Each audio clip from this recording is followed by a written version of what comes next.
Նիկոլ, փաստորեն հայտարարել ես, որ սահմանադրության մեջ հղում չի լինելու անկախության հռչակագրին, հա? Սահմանադրությունը դու չես փոխելու, Նիկոլ։ Դու չես փոխելու, որովհետև քո ուզած փոփոխությունը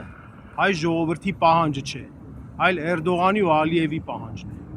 Սահմանադրությունը մենք ենք փոխելու, Նիկոլ, մենք։ Ու փոխելու ենք այն, ինչի կարիքը ժողովուրդը իրոք ունի։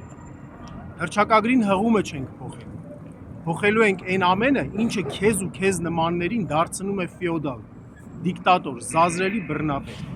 Փոխելու ենք այն, որ որևէ մեկը չկարողանա քո ասածի պես ականջներից բռնած падգամավոր նշանակի, որ որևէ մեկը իր օգնականին գլխավոր դատախազ չկարողանա նշանակել։ Փոխելու ենք այն, որ քեզ նման որևէ մեկը, ինչքան էլ ուզենա, պետական կառույցները ձեռքի տրյապկա չկարողանա սարքել։ Այդ ենք փոխելու։ Քեզ այս շենքից հեռացնելուց հետո ենք փոխելու։